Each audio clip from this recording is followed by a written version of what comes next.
Burada nəsədir Sumqayıtın qarşıları? Remiyazda ilişmirlər. Ha, ilişməyənə. İlişirlərsə taxsan yaxşıdır da 30 manat alacaq. Mənə, ha. Pasajdan 30 manat, Yox, mən hələ taxmamışam indi. sürücüdən 40 Ha, manat. bu taxım səndə.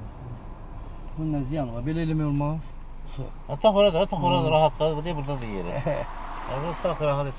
Əziz çəkməklə. O bizdə qalır. Hadi bir iş deyil, amma görsən ona görə adamı tax, saxlayır, biri xörlür. Düzdür, çox pasajir ilişmirlər, əsas şoferlərdə. Amma ilişəndə də pasajdan 40 manat alırdı. 30 manat pasajırdəndir, 40 manat şoferdən alır. Sumqayıt nə qədər olmasa, sənə xəbərim var, indi mən buradayım da. Məsələn, keçənlə bu ildə o qədər fərq var ki, maşınlarda həddən az çoxdur. Dedikcə çox da.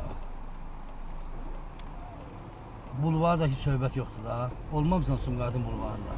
Geniş, nə bilim, gəzməli, belə nə istəyir. Gözəl sözlər bizə. Elə sonla götürərsən, sola düşürsən. Yolun özü 5-dir, 5-ci bu kadar. Bu da 45'dir. Ben burada 5 il yaşamışım ki. 5 de yaxşı yerdir, sakit yer. Hem denize yakındır.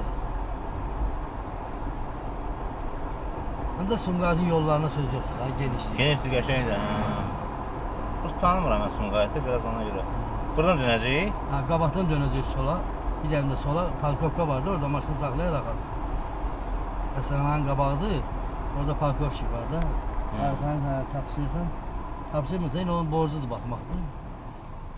1 manat verirsən də axı. Qəpikdir ya, bir manata sıkır gəlir. Keçən 40 qəpikdən orada şeye gəlmişim, bir xəstə var onun yanına. Mən də əlim atım elə həqiqi də 40 qəpik. Deyəm onu 50 elə da, deyəm 50'ye heç eləmir, 40 yaşlıdır. Düz hə? Ay yox, düz dönmədi, ayda, o birindən dönməlidir. Hansı olursun? Aynen. O birisi Gedəndə bir də dönək eləydi. Vay. Bu da kafeye otura bilər ki, amma şeydə kabinetdir ha. Ne olar oturaq ha? Nə bilim, Burada maşın saxlama olar. Sən əziyyətdir, gey bir də qaydaysan ha. Qabaqda yeri var saxlamalısın. Burada hər bir qabaqdadır, orada saxla, burada şeydə kafedir. Səliqəli yerdə oturub bir çay söhbət edir, nə olar? Kabinet olmadı nə olar, hə, sənin olsun. Sən orada çox səhv elədim, bir döngə bu yüzden deyir. Qabaqda yeri olsa, bir buradır. Burada hərdən oturub çay içmək. Burada bular. Burada olar saxlamaq, hə? Belə verəcəm bura. Az.